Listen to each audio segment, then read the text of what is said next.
I don't know if you can relate to this, but this is what happens on the way to the barn. I'm inspired by how gorgeous it is outside and the beautiful colors. So in my head, this is what I envision, even though I would absolutely be riding a helmet. This is a stock video.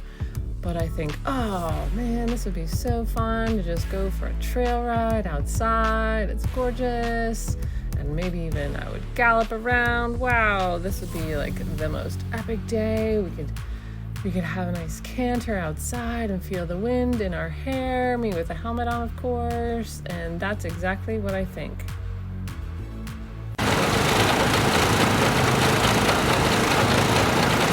Do I go riding outside by myself, or am I too afraid to? That's a legitimate question that I have. Let's talk about it.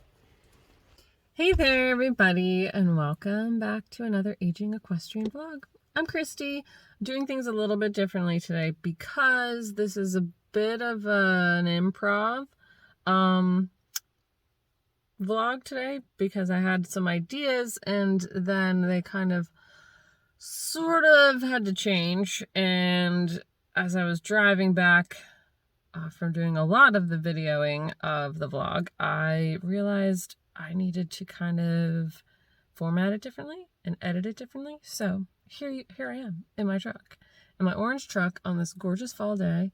And I want to talk a little bit about, as aging equestrians, what we build up in our minds versus reality.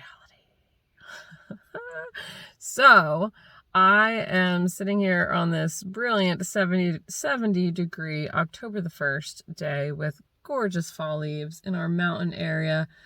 Reds and yellows and oranges are coming out everywhere. So it's absolutely gorgeous. And it makes me feel like I just want to ride outside, in the fields, on trails, all those things. There's only one problem. We haven't ridden outside since the spring, and we haven't been on a trail in years. So is that fair? And I wanted to talk a little bit about our mindset with these questions, because there's a lot of pressure that we put on ourselves, I think, especially as we're older and we've mentally changed as riders, and we probably have different goals than we did when we were kids, but we still remember how awesome it felt to have that freedom and that wonder and the awe of getting to ride a horse outside and do whatever it was that we wanted to and not be afraid, to be brave and to just be. And that's a special time in our lives. And so you may be wanting to recapture that. And I know that I am definitely guilty of that a lot, wanting to do things that maybe we're not quite ready for. So that's what we're going to talk about today.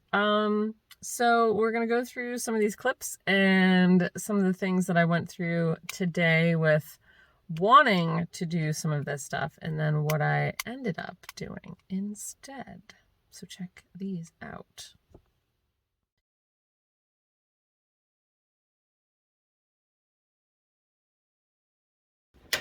It's best to choose being brave in the safest kind of environment, right? And setting each of you up, your horse and yourself up, for the best result. And I think, and I strongly believe in that after some of, sorry, I'm adjusting the camera, after some of the disasters that I have had, I definitely like to make sure that we can both answer the questions as best as possible, especially if I'm on my own. If I have a trainer with me, it's a little bit of a different story, because the trainer is there. The trainer can help with things. The trainer can help set us up for more success, maybe in ways that I cannot. And I do very well, having been coached all of my life in different sports, with coaching, with encouragement, with sometimes that real nice kick in the butt, get going, you're dithering, you are making more of this than there needs to be, Christy, get on with it. So yeah, I feel like when I'm by myself, I need to make slightly more conservative decisions. What do you think? Okay, so we're in the ring, me and Logan, and I'm here with Zoe and Mia. And she's brave. She's on bareback, which is not something that I would do with Logan. He's got a shark fin, and he is such a lofty everything that I would probably fall off.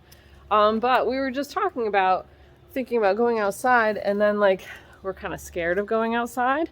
So I wanted to ask you, Zoe, and I'm going to turn the camera around. Do you feel better like when you have a trainer, or what makes you feel like a little more confident about doing things that you are not usually as comfortable with? I definitely feel a lot more comfortable with my trainer, like if I'm doing anything with jumping, or even when I first started canine on her. I feel a lot better with someone more experienced than me there, so if something happens, she can coach me through it and talk me through it so I know what I did wrong, or why it happened, or what I can do, so that we're more in sync. Mm-hmm. But if it's something, like when I did learn how to canter on her, when I was more comfortable, I canter on my own. As long as I have the knowledge to know what I can do to fix whatever's wrong or to cooperate, then I'm good. It's just like those first few steps. Gotcha.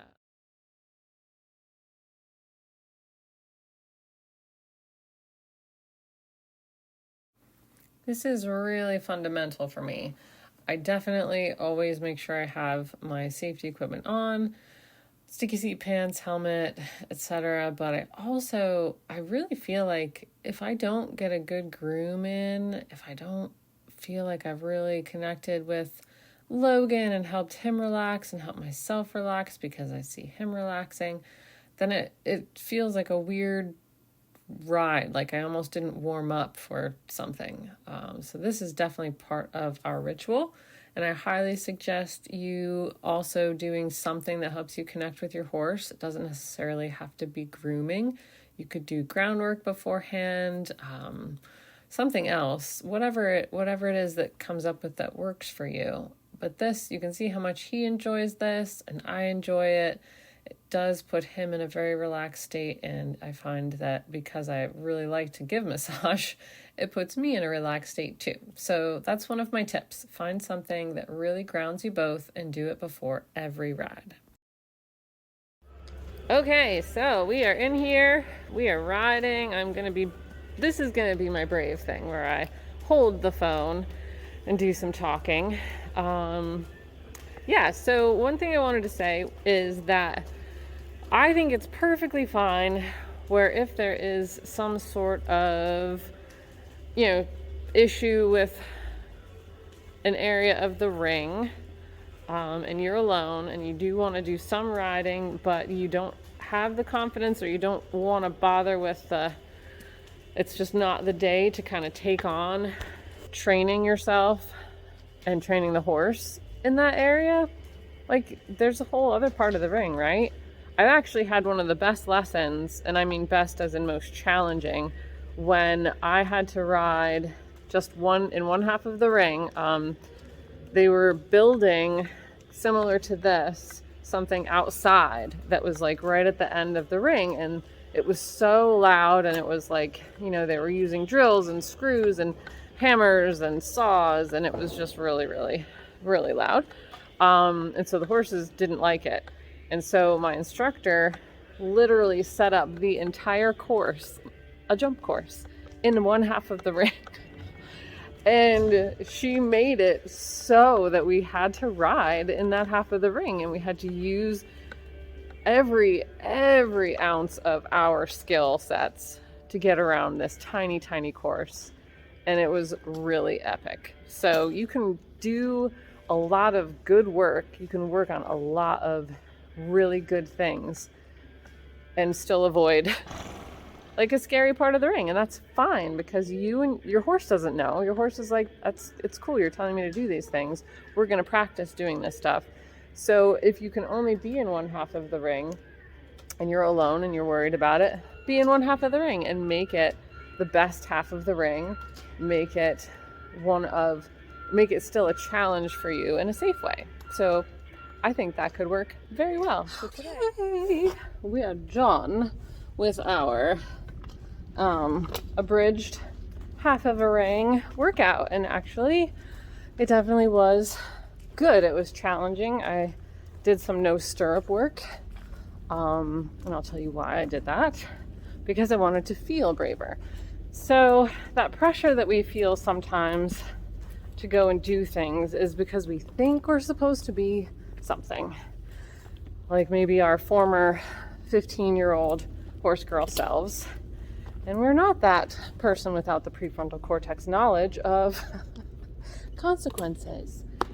So as a result, sometimes I spend a lot of my mental energy and time on debating about how I need to be braver and how no, it's okay. You're doing what you should be doing. No, I need to be braver. That kind of argument in my head. And what it is about sometimes is just feeling braver. I want to feel braver. So I also need to be safe. And so I'm going to pick the safest thing, especially when I'm alone and I don't have an instructor with me. Maybe somebody else is in the barn, but they're not in the ring. So I'm going to pick the safer route, but I still want to feel brave. So I did some no stirrup work in this half of the ring. I only did it at the walk. Logan requires a lot of leg, and I'm really working on my position a lot, so it's actually a lot of work. No stirrup work is a great way to learn how to sit spooks, by the way. Doing it safely, though, is important.